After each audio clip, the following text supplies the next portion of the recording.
So welcome everybody, and a very big welcome to Dr. Holly Parsons. It's terrific to have her back. As I was saying earlier, Holly has been to council chambers to present on birds probably about once a year for the last few years. But Holly is the manager of BirdLife in BirdLife Australia, manager of the urban birds all over Australia, and she's been with BirdLife Australia for about 14 years now. Is that right, Holly? So a wealth of information, and she's going to give us a fabulous talk about how we can participate in the great Aussie backyard bird count. So I think I'm going to hand it over to you, Holly. And can I just say to everybody, please, I always forget this, could you direct your questions to, if you see at the bottom of the screen, there'll be a little Q&A icon. We'd love to hear your questions, but we won't be interrupting Holly as she's speaking. We'll address those questions at the end of the webinar. So plenty of time. Holly will be speaking for about maybe 30, 40 minutes, depends if she gets carried away or not. And at the end of that, we'll be addressing the questions and answering them. We also have a co-host who's sitting behind the scenes looking after the technical issues, and that's Wendy. Hi, Wendy. And so if you have any issues, if you're having any problems, you can talk to Wendy on the chat icon. Okay, so that's it from me. I'm going to hand you over to Holly, and I hope everybody enjoys this fabulous webinar. Thank you. Thanks, Lindy. Hi everyone, thanks for joining us today. I just want to start off by acknowledging the traditional custodians of the lands that we are on today, and they may be a variety of different lands depending on where you are. I am on Darwall country, and so I just wanted to pay respects to elders past, present and emerging.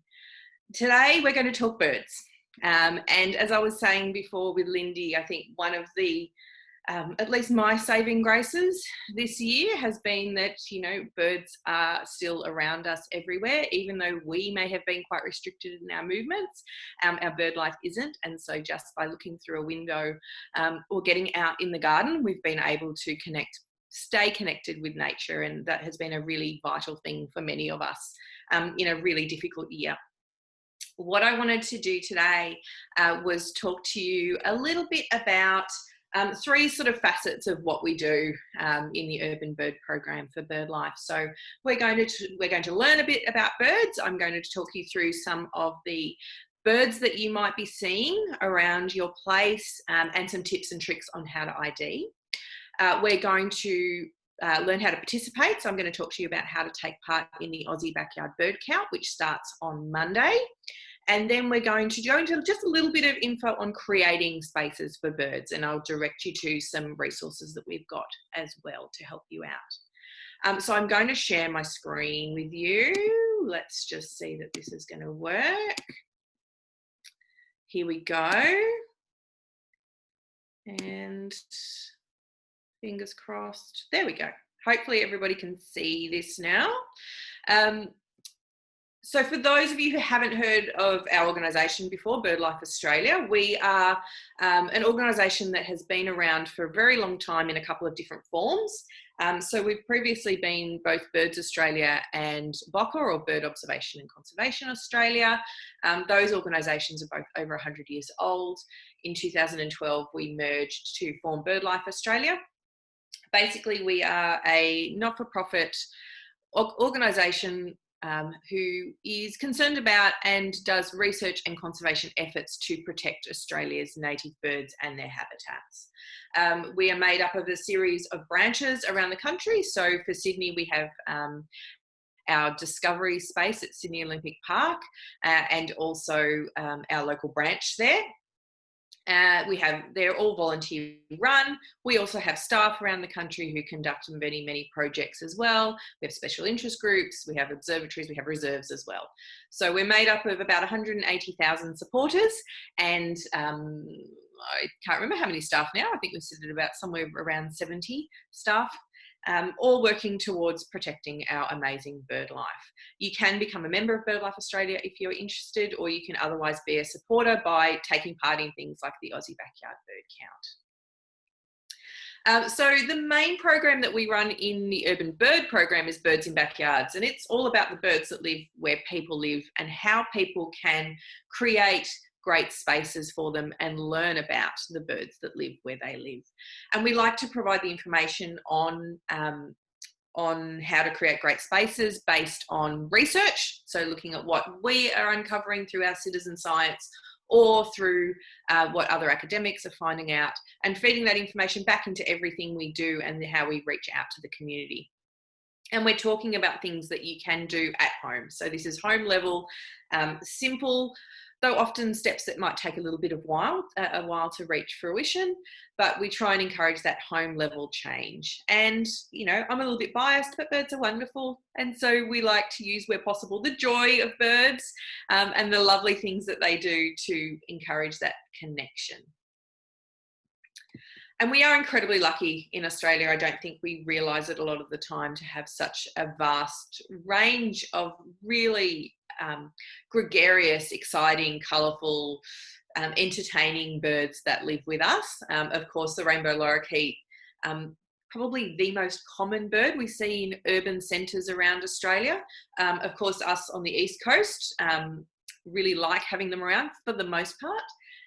But somewhere like Perth, where they introduced, there's a very different attitude to them. Of course, our bird life is literally outside our front doors or our back doors on a daily basis. And sometimes if you open the door, they may make themselves at home inside as well. And they're very iconically Australian. You know, we have this very deep connection to a lot of our birds that are, you know, are real icons for us, like the kookaburra or the magpie.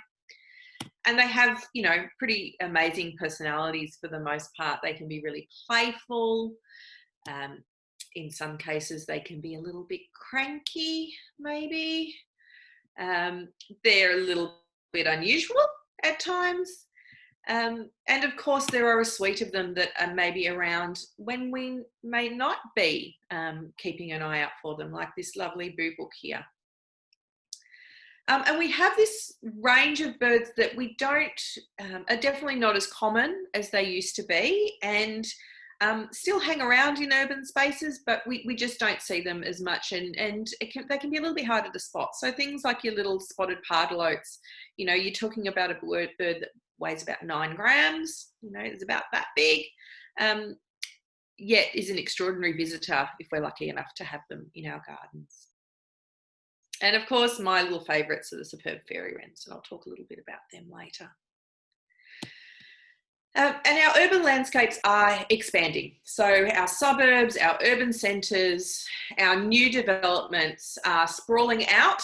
And so in Sydney, of course, we're seeing that through Western Sydney, but we're also seeing infill in our suburban areas as well, where, you know, our houses are being, you know, older houses maybe being removed, bigger houses put in their place, or townhouses. And so we're losing a lot of that in really important green space, which is great for so many of our birds. That's not to say that the urban space is bad for a lot of birds. Actually can create really great habitat, but where we get these sort of newer developments in without a lot of green, you of course are then going to see a loss of bird diversity. And what we want to see is lots of birds occurring around our urban spaces. So this is the type of garden that maybe we are heading towards. It's probably actually quite a large space, probably a bit larger than what a lot of people have now, but, you know, it doesn't really have much in the way of habitat. It's a very streamlined garden, a lot of lawn, no sort of tree cover. And so we do get birds in those spaces, but with some planting, we can potentially be encouraging a lot more. So, as I said, I'm going to focus on 3 aspects of what we do today. So we're going to learn about birds, we're going to learn how to participate in an Aussie backyard bird count, and we're going to get a few tips on creating great spaces for birds. So, learning about birds, there's a few things that you might want to get before you start that process, though they're not at all a prerequisite, shall I say. Of course, binoculars are something that can make birding easier. Particularly if you're going out on bushwalks and the like. If you're around your own home, you probably won't necessarily need them because, you know, your garden is going to give you nice access to birds up close, but they're a nice bonus to have. So I would always suggest that if you are thinking about getting binoculars, just do a little bit of research and ask around. There's often a pair of binoculars lying around most houses nowadays. But if you are going to get some, make sure that they're really comfortable, because bird watchers tend to do a lot of this with their necks up, and I'm going to grab mine. Here are my binoculars. So you are going to be doing a lot of looking backwards, a lot of looking up, and it's very easy to get a very sore neck. So make sure that they're not too heavy and that you always have the straps around your neck, of course. Now, there are different magnifications for birding binoculars. The two that tend to be most popular are 8x42s or 10x50s. I have 8x42s, my little Nikons here. Don't automatically assume that bigger, so 10x50 with a higher magnification and a bigger field of view is always going to be better. It enables you to see further, of course, because it's magnifying things larger, but it also means if you're like me and you've got slightly wobbly hands, seeing further is not necessarily going to do you much benefit. I find it really hard to focus on things that are that bit further away. And they're also heavier. So if you're going to be wandering around and doing a lot of birding, then maybe the heavier binoculars are not going to be as suitable. So 8x42s generally do the job really well. It just comes down to personal preference. If you're a glasses wearer like me, you'll find that binoculars either have, like my eyepieces have a little twist and they can go up and down. You can hopefully see there. Or there's little rubber sleeves. If you wear glasses, you have them down so the lens is sort of flush here. That way you can just hold them straight up and put them straight on your glasses. If you don't wear glasses, then you're going to want the eyepieces up and away from the lenses, so that way you can rest your eyes on them and you don't have your eyelashes pressed straight on the glass, which makes it a bit challenging to see. When you are going to take your binoculars out, or you're just wandering and sitting in your garden doing some birding, just be sure to not be too noisy. Birding tends to be a bit of a quiet activity, which is one of the reasons I really like it, I have to say. But you want to be nice and quiet, relatively still, and really let the birds come to you. I mean, in the urban space, a lot of our birds, of course, are very tolerant of us because we're here all the time and so are they. But you will certainly see and hear more birds if you are moving quite quietly or staying still. And be sure to search everywhere, you know, from the sky, the tops of the trees, looking all the way down through the veg, and paying attention to what's down on the ground as well. There are a lot of birds that like spending time down low. And you don't need to use your binoculars to start your bird watching off, shall I say. So if you just start wildly looking for birds through your binoculars like this, you'll probably find that you won't see much. The way to use binoculars will be to look for some movement or hear something coming from one direction, hold your gaze on whatever that is, and then lift the binoculars up to your eyes without looking away. And from then you can focus on what you are seeing. If you look down and then look up, chances are you're going to lose whatever it is you've been looking for.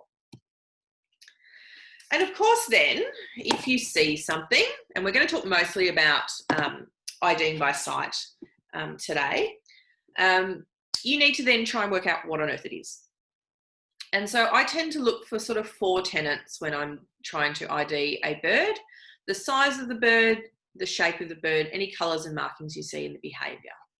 So by size, I'm talking about relative size. We don't expect you to go out and, you know, measure how big a bird is, but relate it back to something you already know. So is it a bird that's, you know, the same size as a magpie, or is it, you know, as small as a sparrow? Compare it back to something you already know and look for the general shape of the bird. So what sort of silhouette is it forming? Because that general outline will often tell you the area of a field guide that you should be going to. It'll give you an indication of the type of bird that it is. So of course, how do you know a duck is a duck? You can see just by the outline, the shape of a duck. You know, they tend to walk quite flat. They've, of course, got the flat bill. They've got the webbed feet. You see that movement and you will know what it is. How do you know an owl is an owl? Of course, you know, rounded head, no real neck, very upright stance, powerful talons. So start to look for the shape of that it forms, and that can tell you the type of bird it might be, what sort of things it might eat, what sort of places it might live in. Of course, pay attention to colours and markings, and watch a bird for as long as you can before you start to sort of formulate what it might be, so you can get a really good look for it and a really good feel for what it might be, what might help your ID. But just be a bit careful that colour can sometimes play tricks on us. If you're in the shadow, of course, things are going to look a little bit darker. Looking into the light means that you might not get a really good representation of the colour, and so a lot of the time nowadays, if you're using an app, you can search by colours. I'd always recommend putting fewer colours in than trying to guess every colour that you are seeing on a bird, because often then if you get one wrong, you'll miss out on your ID. So have a good look, take in what you can, but look for just what jumps out at you. What are the really obvious things? Does it have a stripe over its eye? Has it got marks on the wings? What are the major features that are jumping out? And that might be, things like crests as well. So really obvious, unusual features that bird has. And then the more you start to watch birds, the more you'll get a feeling for what they do, so their behaviour. So then you will be able to ID a bird quite quickly just on those sort of characteristics without having to go through this whole process. So you'll start to notice that different birds have different ways of flying. So yellow-tailed black cockatoos, for example, if you get to see those in flight, you'll of course hear them, but they'll do this very lopey, slow flight, and they'll dip down and up again. Something like a rainbow lorikeet, really easy to ID most of the time. They make themselves very well known. But if they are flying through your garden, you're not going to see all the colours on a rainbow lorikeet because they fly like an absolute bullet. So it's that very straight, very direct and very fast flight through. You don't need to see anything else. You won't see the parrot beak. You will just see that direct flight and you will know what it is. So you'll start to, as you watch more and more birds around you, build up a bit of an idea of what they are based on that sort of basic behaviour. And of course, then you can go to something like a field guide or an app. So most people will have a field guide lying around the place. Some of them may be a bit old, and so there could be some taxonomic changes that happens along the way as we group birds together and split them up. But for the most part, a lot of names stay consistent. They're relatively inexpensive, and they tend to cover all of Australia. You can, of course, get guides that are regionally specific, but, a field guide that covers all of Australia then has you covered wherever you go. And there are a range of different options out there. These are some of them. Everybody tends to have personal preferences for what they like, but you'll find that most field guides have drawings in them rather than photos. And that's because, photos, as I said, with light can sometimes make it a bit challenging around ID. There's also, I really like this one, which is a new one that's come out, the Australian Bird Guide, but it is a really big, hefty field guide. So it's great when I'm at home, but if I was going for a bushwalk, it's, of course, going to be very chunky and heavy, whereas something like the Slater Field Guide, which is a very narrow little book, is really great if you're out and about. Though, of course, they all now come in app form anyway. So this is some older screenshots of the Morecambe Field Guide, which is the one that I've got. And you have the ability to, with these apps, of course, see all the birds with maps, descriptions and images, and they also have calls, which is an added bonus that, of course, you don't get in the books. You can also search by location, so you can narrow down to the region that you are in and just search those birds. And you can also do a smart search, so you can put in some features and it will give you a list of possible birds that you are seeing. If you are going to use calls, just be a little bit careful. So don't go out and about blasting calls out, because you'll find that you will be calling birds in, and particularly during spring when things are breeding, it's taking attention and resources and energy away from feeding nestlings and looking after young. So we don't tend to use calls for attracting birds unless it's some sort of research project where we're trying to get a hold of them for some reason. But it's a good resource to have if you particularly looking at something like one of the little brown birds that can be really hard to ID. If you've got a few calls and you can sort of flick between them and have a good listen and see if that's matching up with what you are hearing, that can help confirm your ID. The Birds in Backyards website also has a bird finder. So that's based on those sort of features, those 4 points that I showed you earlier. So you're looking at the shape, what sort of size it was, what colours you see, anything basically distinctive about the bird, and that gives you a list of possible birds in their fact sheets that you can then check on. That feature has now been put into the Aussie Backyard Bird Count, which is in app form, and I'll take you specifically through the app a little bit later. But it is free and available year round. While you can't do the bird count itself anytime outside of, now, October, getting into Bird Week, the Finder feature is available year round. So you can just keep it on your phone and it takes you through these 3 processes, gives you a list of possible birds to ID. So let's cover off on some of these birds that you might be seeing in your gardens. Some of them you will probably know really well. Some of them may be new to you. I'll just take you through them quickly. We've of course got in the top left, Australian magpie. Alongside the rainbow lorikeet, probably the most common bird in Australia. You find them pretty much everywhere. And they are certainly an urban winner. They're kind of 50-50 black and white, the ones that we get. We have different races around Australia, but our ones we see in Sydney are these black-backed ones. And you'll see they have a white beak and a dark eye. They can get confused with the bird that you see next to it, which is the pied currawong. So it's the black bird and it's got just little flashes of white. So you'll see the white on its rump, the white on its tail, and it has white on its wing as well. So they're kind of 75% black, 25% white. You'll also see that they've got a black beak and a yellow eye. So you can sort of see that there's a couple of really obvious differences once you tune into them between the two. Of course, magpies get a bit of a bad rap around now because it is swooping season for them. So we're seeing about 10% of our magpies swoop, unfortunately, and it's the males. So it's all around parental defence. They are protecting a space around their nest and making sure that anyone that they don't know is not going to harm their offspring. We do know that they can recognise faces. So if you have magpies visiting your garden, they will know you. They get very used to your face, and so they will know that you're not a threat. We tend to get these swooping ones in locations where there are a lot of foot traffic, so around parks and busy streets near train stations and the like, where there's a lot of coming and going. These birds can't keep up and don't know all these people that are here, and they see that everybody then as a threat and will swoop. And they tend to protect somewhere around 50 metres around their nest if you're a pedestrian, but they really don't like cyclists, and it's about 100 metres around their nest for cyclists. I think it's to do with the fact that, bikes are direct and fast. They can't really see faces, and so they tend to really dislike people on bikes.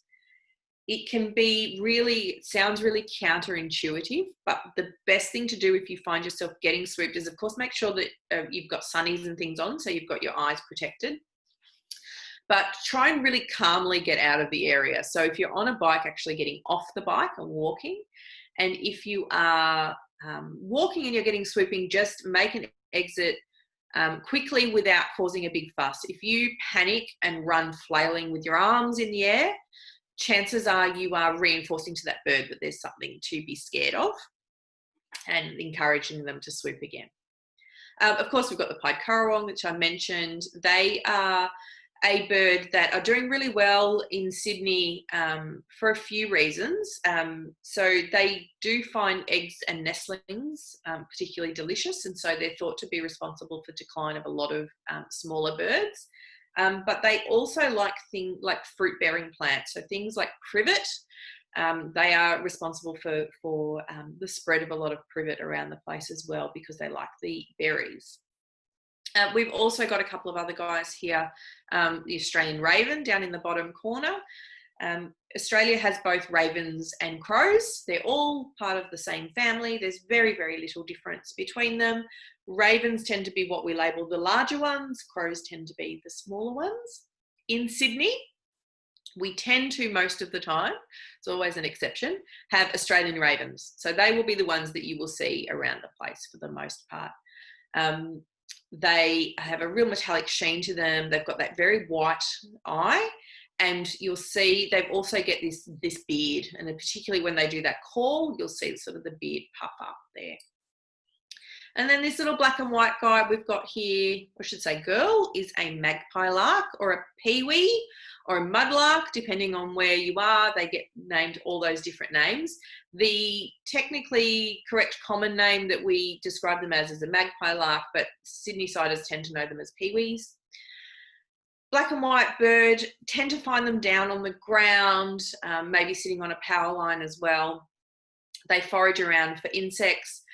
They really, well, they don't like their own reflection, so they can cause a bit of chaos around our gardens when they see themselves in the glass, and they will continually attack it because they're trying to chase away that other magpie lark that's in their territory. You'll generally see them in pairs, and if you look really closely, you can see a bit of difference. And I haven't got a picture of the male here, but this is a female, so you can see the stripe goes straight down her face. In the males, there's actually, he wears a bit of eyeliner. He's got sort of a stripe that goes horizontal. So if you get a good look at the sides of their faces, you'll definitely spot you've got a male and a female for the most part. Let's see if this guy's going to work. So this is a Willie Wagtail. A very small bird, and even though small birds in urban spaces tend to not do as well, Willie Wagtail's a bit of the exception to the rule.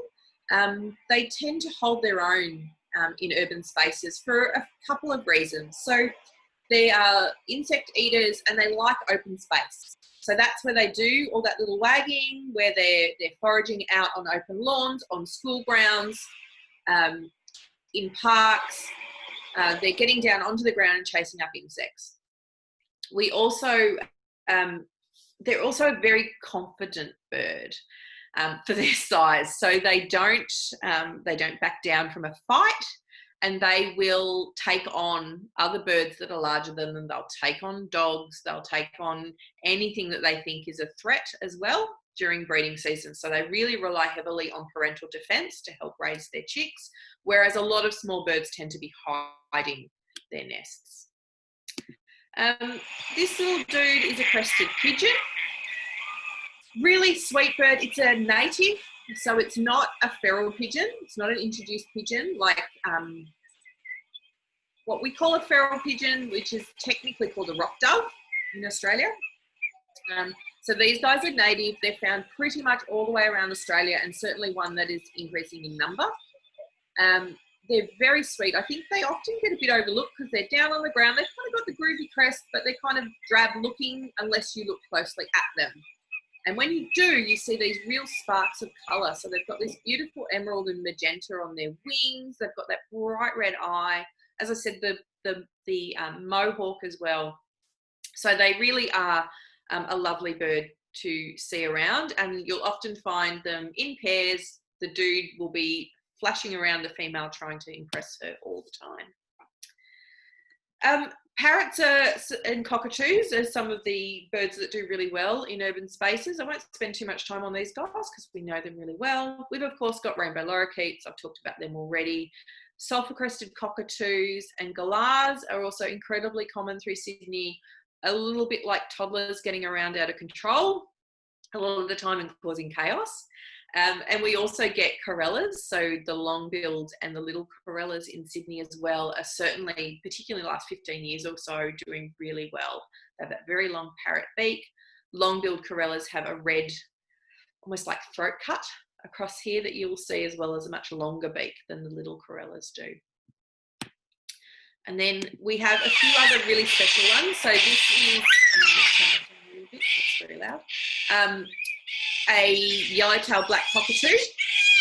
We can also, through Ku-ring-gai, you might be lucky enough to get glossy black cockatoos, which are a threatened species. The gangangs came back this winter, which was very exciting as well. But this is the more common of the black cockatoos that we get. Yellowtail, very large birds with those distinct whitey yellow cheek patches and yellow on their tail as well.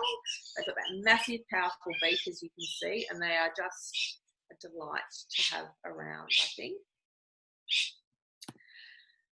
We also have a range of honeyeaters that do phenomenally well, and these are the ones that you're more likely to see in the urban space. So we've got over on the left the noisy miner. So this is the native honeyeater. It's not at all related to the common or Indian miner. They just share a similar name because they kind of look a little bit alike, but these guys are honeyeaters. Just because they're a native bird doesn't necessarily mean they're a great bird to have around your garden a lot. They are very territorial. They form big family, multi-family territories, and they will aggressively chase away other birds from those territories. Basically, we've created a great space for them. They love lots of eucalypts. They love open grassy understory, and we've thrown in things like hybrid grevilleas and bottle brushes that produce huge amounts of nectar all the time, which means that these guys are really taken hold. If you are larger than a noisy miner, you tend to be able to put up with them. If you are smaller than a noisy miner, it is really hard, and often you are chased away from the area. We also have wattle birds. So we've got two different wattle birds occurring in Sydney. We've got the red wattle bird, which is the one in the middle, and the little wattle bird there on the right. So the red wattle bird has wattles. The wattles are the little globs that you can see on the side of their face there. They also have a yellow belly. And then we have little wattle birds that are still a reasonable sized bird, but they don't have a wattle. So they don't have that glob. They're the only wattle bird that doesn't. And you get them both around Sydney. They can be quite bossy and aggressive. They will chase away other birds, but it tends to be when they're feeding. They tend to get very territorial and don't want other birds sharing the plant that they are on. Once they're finished, they're a little bit more open to having other birds around. Of course, we've got introduced birds, and I don't want to spend too much time on these guys. The common or the Indian miner, probably the most hated bird in Australia.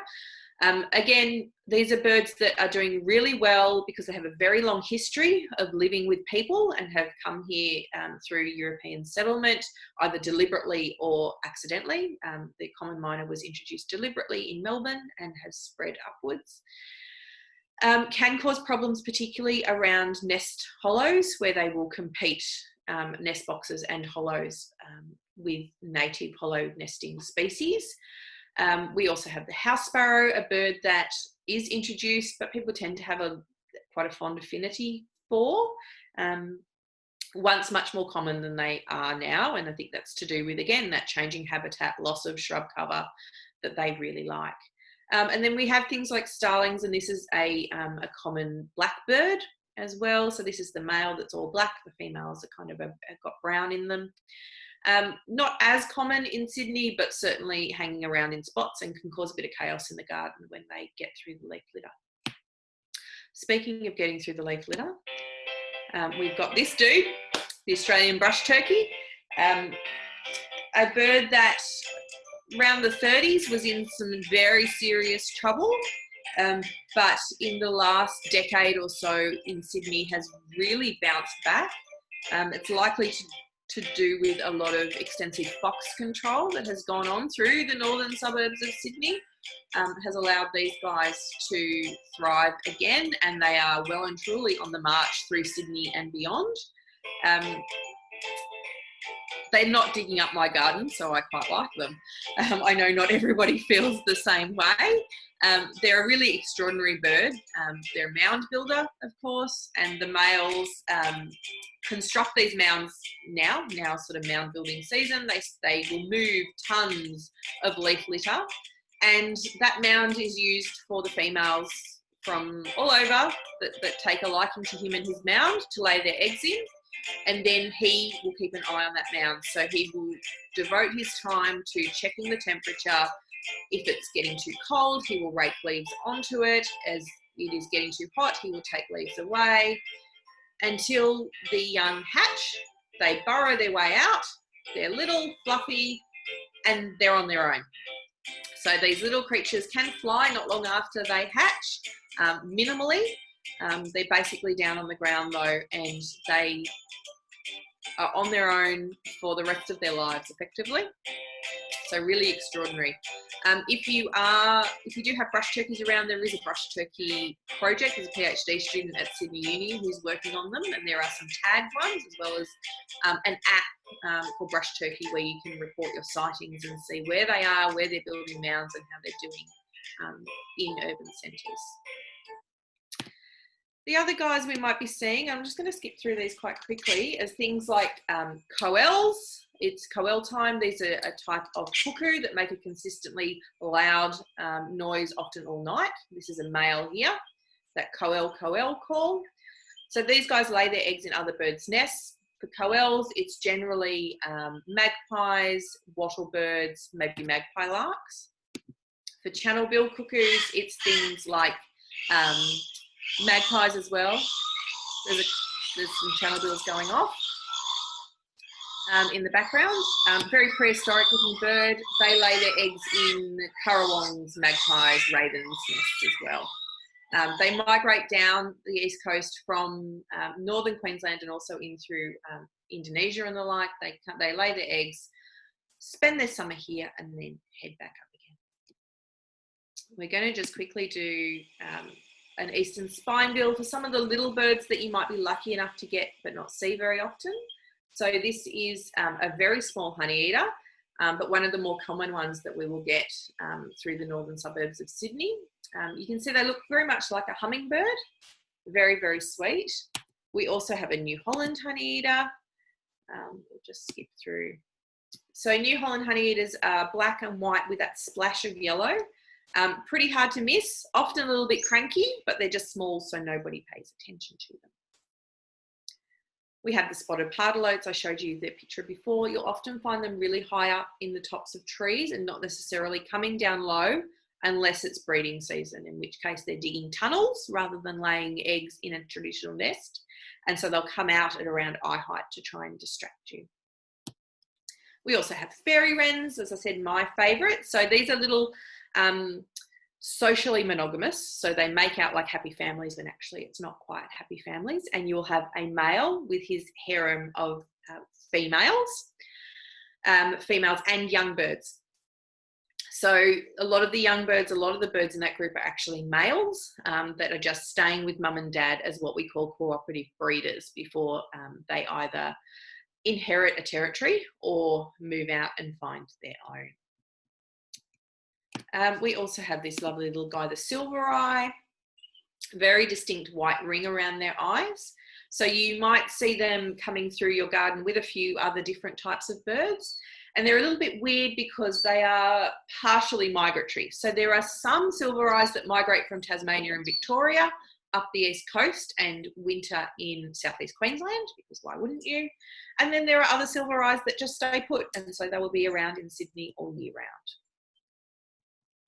And then finally, we've got this little guy, the red-browed finch. So they're the most common seed-eating small bird that we get in Sydney.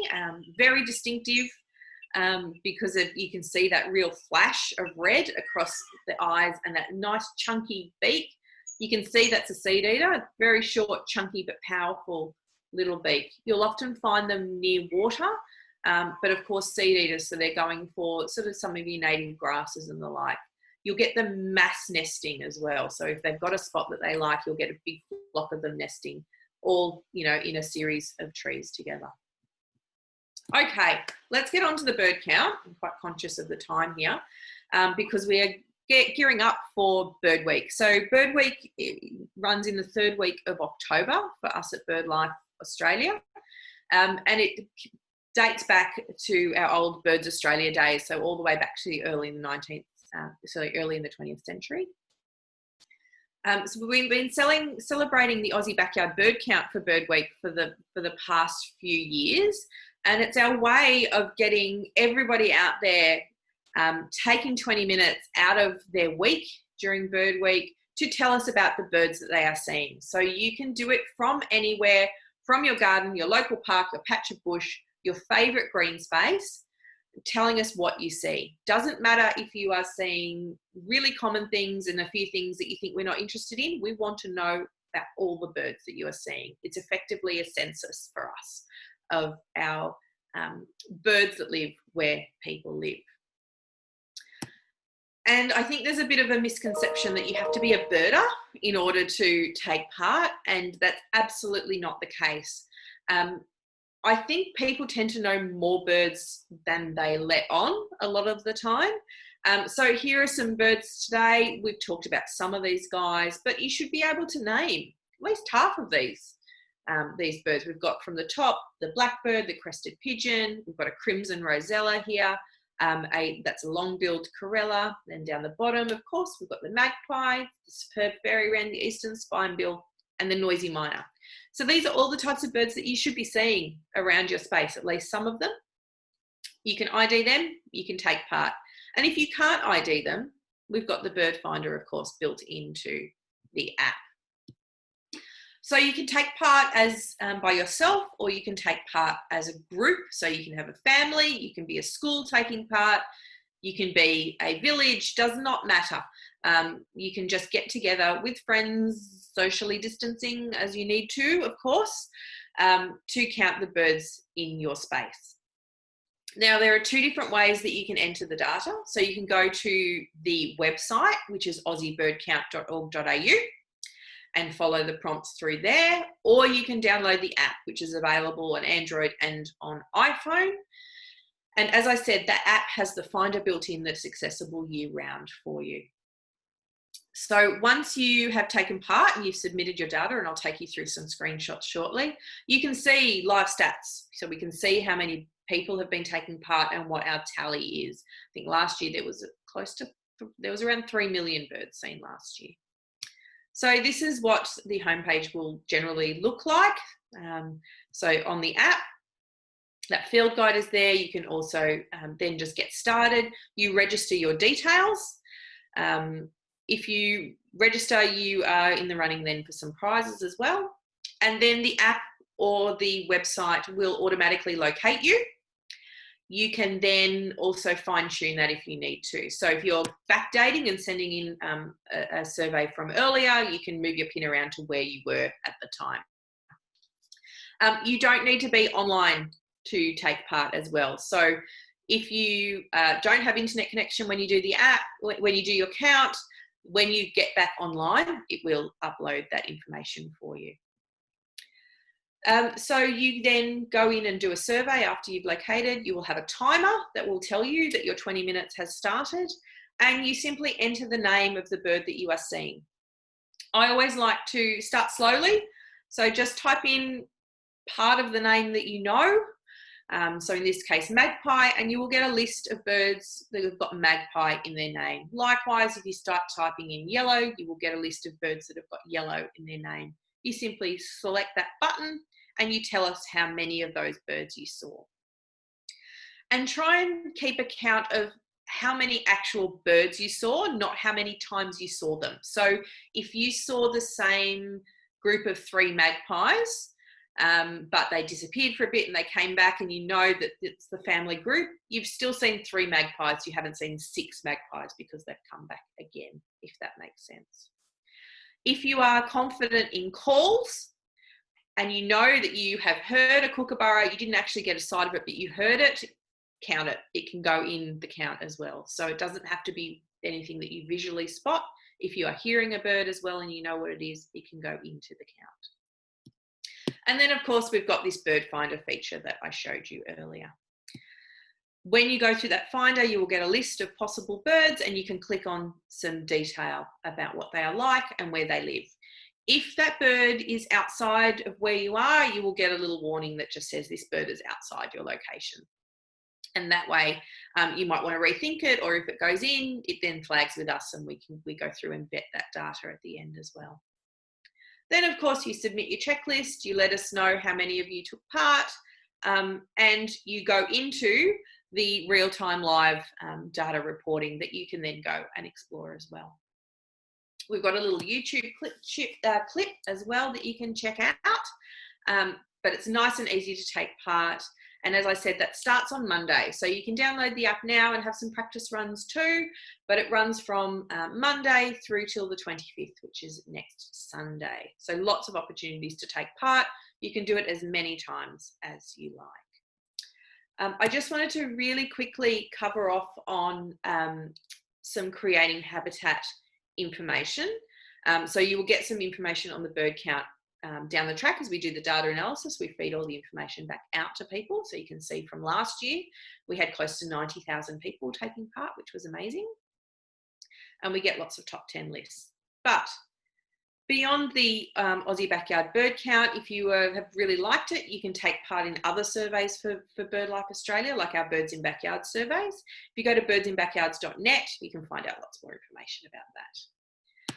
When you're going to create habitat, have a bit of a think about the birds that you are seeing around you and what you're wanting to encourage. So there isn't sort of one bird-friendly garden, which is great, but it means that you need to think about what you've got and what you might want to attract. So the worst thing you can generally do is start from scratch. So don't go and rip everything out and then add plants in.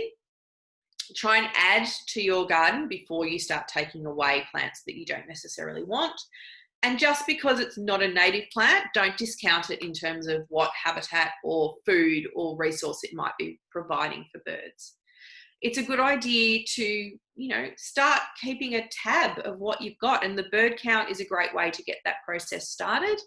Lots of bird watchers are list writers, and so you can keep a list of the birds that you are seeing around you. Because that can help maybe you've got fairy-wrens in the park down the road, and so if you get some good dense shrubs into your garden, you might create a great space that can then encourage them to move up and include your garden in their territory, or maybe helps establish a new territory nearby. When you're going to put new plants in the ground, locally native plants are a fantastic way to go. And luckily in Ku-ring-gai, you've got, of course, the wildflower nursery right on your doorstep. So you've got people with a wealth of knowledge about the local plants in your area, what will suit your conditions as well, and be able to get a hold of some really awesome plants that can go into the garden. Ku-ring-gai Council also has a Fauna Friends starter pack that you can access as well, and so there's a nice little brochure on the Ku-ring-gai Council website about creating bird-friendly gardens that you can access, and it's got info about that fauna pack on there as well. And really though, when we're trying to create habitat, we're trying to put complexity back into our gardens. We seem to have gone very simple, and I think because people maybe don't have time and think that it takes a lot of effort to maintain a dense garden, which initially there's some investment, but beyond that, these gardens just take care of themselves, really. But that sort of 2 metre down habitat is something that's really important to put back in for a lot of different bird species. So thickets and clumps of things like kunzias, or something like lamandra, which is nice and dense and spiky, tea trees. Kunzias are a great one, so the tick bush, really nice dense habit forming, and create really great shelter for a lot of bird species. And try and, of course, put in plants that are attracting different types of birds. So you want some nectar producing plants, though I would steer clear of bottle-brushes, hybrid grevilleas. There are plenty of them around the place. Go for things that are smaller flowering. So something like the little Grevillea sericea here, you can see the little red spider flower. Very small grevilleas, short flowering time, but it means a big beak isn't getting into it, whereas a little honeyeater beak will. Of course, you can go with things like wattles as well. Wattles are great because they're really fast growing. They don't have a very long lifespan, but you can get in and get some height and density into your garden quickly with them. And also vines and things like hardened berges or conidias, like this one you can see growing up a tree here, provide some really good density quite quickly.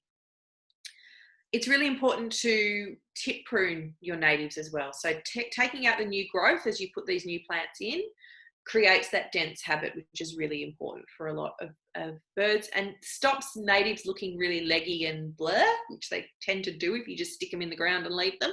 So tip pruning as they grow creates that dense habitat. You can go down the road of a traditional bush garden, or you can prune and create, really English style, I guess, garden, if you like, as well. You don't, need to have one or the other, and a bit of lawn space is not a bad thing. So you need to have space for you and for what you want to use the garden for, as well as providing that habitat. It's all around sharing that space. Of course, bird baths are a great way to provide resource for birds. You find if you put a bird bath in, you will get birds coming into your garden. Just make sure that you are keeping the bird bath clean. So empty it out, every couple of days. Give it a scrub out if it needs it. If you're emptying it regularly, you won't need to do too much though. And don't use any harsh detergents. If it's really festy, I guess you can use a dilute bleach solution. Very dilute bleach solution. Just make sure you let it dry really well before you fill it back up again. And by emptying it regularly, it means it's not going to be stagnant and you're not going to deal with mosquito issues as well. If your bird bath is deep or glazed, which a lot of them can be, make sure you put some pebbles or rocks or a branch, something in it, so if a bird gets in and slips and takes a tumble, it's got something to grip onto so it can get back out again. And of course, think about where you put your bird baths. So if you put a bird bath out in the middle of the lawn with no cover and no protection, you're going to get those birds that like being out in that space. Those really confident guys, magpies, rainbow lorikeets, pied currawongs, will come and use it. But if you put your bird bath somewhere with some nice shrubs nearby, with a tree branch overhead where they can feel safe, then you're going to be creating a space that some of these less common and shyer birds are going to want to use. The other feature that you might want to put in is a nest box. There are a whole range of species that will use them. And it's not always the parrots like we think of, but our owls use hollows, Australian wood ducks, so we can get ducks in trees using hollows. Those little pardalotes that I showed you are hollow nesters, so they will use a nest box as well. But you need to think about the type of bird that you want to create the nest box for, so you know the right shape to go with. You can Google, we've got nest box plans on the Birds in Backyards website that you can go to get a range of different nest boxes. We don't have nest boxes for things like rainbow lorikeets and sulphur-crested cockatoos because they're doing fine anyway. We know they are breeding really successfully in urban spaces. They are really strong competitors and will often outcompete other birds. So we've tried to create boxes that will target some of those less common species as well. Just make sure that there's some shelter over the nest box, that there is drainage in your nest box as well, and that if you have a traditional parrot box that's quite deep, that you have something on the inside. Generally, if you can get some grooves put into it, it means that the chicks can get a grip to climb out of the box. It's really important though that a nest box is not a set and forget type situation, because we know that we do get feral species that will move into nest boxes. So common miners, common starlings will get into nest boxes if they get the opportunity. So you need to make sure you have it at a height where you can go in there and remove the nesting material, maybe even block up the entrance for a while if you're finding introduced birds are being really persistent, because we don't really want to be breeding those guys up at all. There is also a risk that something like a honeybee will take over a nest box and you will get a hive in there. So if that happens, call an apiarist and they will gladly come and remove it for you. As I said, we've got nest box plans, so feel free to go and download those and use them. Otherwise, there are companies that build them and you can get a hold of some already built. So thank you very much for listening this morning. I realise that I have gone very close to time, but I want to take the time to answer some of your questions as well. So Lindy, how do you want to do this? Do you just want me to go to the Q&A and start answering? Oh, hi, Holly. No, I do. Well, first of all, I want to thank you so much for what a fantastic and fact-filled. I mean, goodness me, jammed them in there. You certainly did. And I don't know about everybody else, but I'm writing down some of those very practical tips, which is what you really need from something like this. You want to think, well, how can I really make changes that are going to make a difference? And yeah, all of them. In fact, I'd write down a question and you'd answer it. So I think that might be why we haven't got too many questions in the Q&A. I've been answering a few as we've been going along. Great. But if anybody wants to hop on now and ask some questions, there's still some people, most of you are still here. So if you'd want to ask a question for Holly, could you type it in now while we just answer these few? Right, I'll just start right from the beginning. Yep. So Carol asks about, she has a problem with birds pecking at the window, and she's concerned about the reflective glass, and she's wondering if there's anything that she can do to stop them from doing that. It can be challenging. So because they're seeing their own reflection, it's that that drive to chase away that bird. So magpie larks are the ones that do it. Fairy-wrens do it as well because they're very territorial. So if you can potentially hang some things in front of it. Otherwise, if you can, it's basically around making that, disrupting that image for them. So maybe hanging some streamers in front, CDs. Some people have tried things like rubber snakes, but birds are not silly and they will quickly work out that that snake hasn't actually moved in 3 weeks. So anything that can kind of block their vision is good. If you do have an issue with strike, so birds hitting windows, we've got on the Birds in Backyards website, if you go to, we've got a bird strike brochure and a bird strike project actually, so you can report those strike incidents to us. So if you go to birdsinbackyards.net, under Get Involved, there's a bird strike section, and so we've got a little brochure on how to mark up your windows, so birds are not hitting them and injuring themselves, that's a little bit different to this sort of reflective glass territorial attacking. In this case, it's around blocking that view and making sure that it's disrupted so they're not as persistent with it. Right, thanks very much, Holly. Well, Carol, I hope that answers that question and a bit more. But obviously, there's a lot of information on the website, which is great. Thanks very much. Akana has actually written that, I just want to read it. She's got a fun fact for us, and it is that the superb fairy-wren is also the totem animal of the, I don't think I can pronounce this, Gunakern people in the traditional owners of what's now known as Gippsland, Victoria. So you're probably aware of that, were you, Holly? Look, different birds have totems for a range of different traditional owners, and it's really amazing when you get the opportunity to hear the stories that traditional owners have for a lot of birds, and even between different groups, you can have different meanings attached to different birds. It's an amazing opportunity to learn. Yeah, a whole new webinar, whole another topic to talk about. Akana also asks about a good resource for finding out. I mean, and I think Akana lives in Victoria actually. Okay. So I would suggest that she just goes to the website. Yeah, go to birdsinbackyards.net. There's a nest box section, and so we've got about 13 different birds with nest box plans up there. Otherwise, there's a great book there's a Gould League book on nest boxes, which you can, I believe, get a hold of as a PDF. So if you can find the Gould League website now, I think you can get that book as a PDF, and that's got plans for a range of nest boxes for mammals and birds as well. That's Gould as in Gould. Yes. Gould League. So if everybody wants to take that down, thanks, Holly.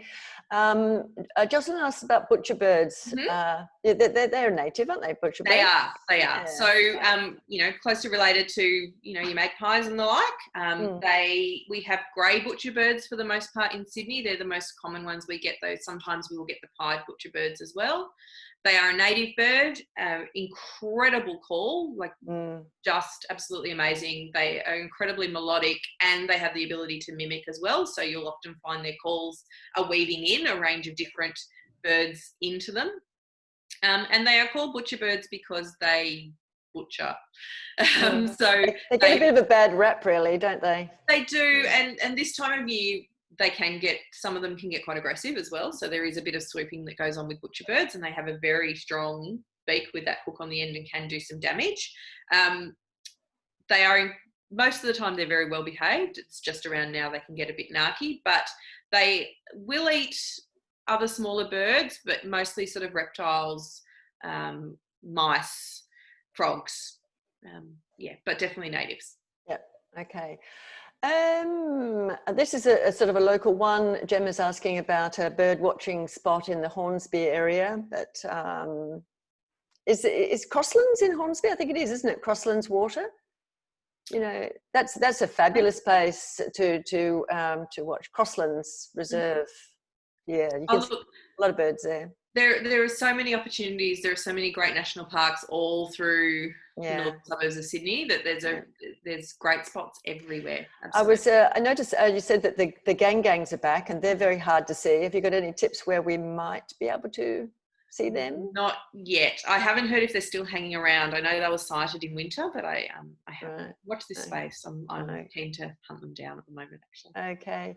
So Tanya was asking that she was actually promoting the bird counter to aged care facilities, and she wanted to keep a tally and then have a nurse enter later. So this can be done from the website, not necessarily on an app, right? Yeah, so you can absolutely do that on the website. So just keep a written tally of your 20 minutes, and then when you've got time, absolutely one person can enter it on behalf of everybody else. And what a lovely activity, Tanya. I think that's a superb thing to do. Really get everybody involved. Yeah. Okay. Thanks very much for your question.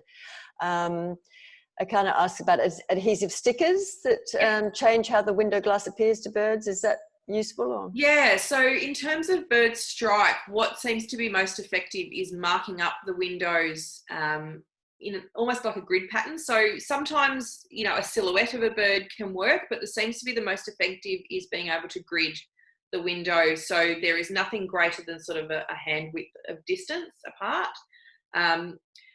You can get UV pens that will mark it, which means that the window is marked but we don't see it, so it's not actually interrupting our view, it's just disrupting the bird's view, and so they know that they can't fly through that space. Oh, that sounds good, because I was thinking we end up looking like we're living in a cage. Yes, exactly. So a special pen. Okay. Yep. Well, if I think the time is pretty much up. If nobody else has got any questions, we've got lots of people thanking you very much, Holly, and I'd like to thank you again. Oh, thanks for having me. Just fantastic. I loved it. And just to remind everybody that we have recorded it, and the webinar will be on the council website before too long. So you can refer any of your friends to that, because it's a tremendous amount of information was covered. So it's hard to take it all in. Sometimes you need to watch it a couple of times. But I love all the resources, the website and everything. Looks like it's got absolutely everything on it, so you want to delve into it. But the tips with the binoculars too was great. So that, everybody, is that. We can't give you a round of applause. Thanks. But we'd love to. So everybody, please get on to the bird count next week and make that 90,000. What do we look at? What's the aim for next week? As many as we can get. Look, we did over 3 million birds last year, so let's aim for 4. There you go. Let's go for it. 1 million. Let's go for it. Okay. Thanks very much, Holly. And thank you everybody for watching. I'm going to end the webinar now, so we're all leaving. And I'll speak to you later, Holly. Okay. Thanks. Thanks very much, everybody. Everyone. Bye. Okay. Bye-bye.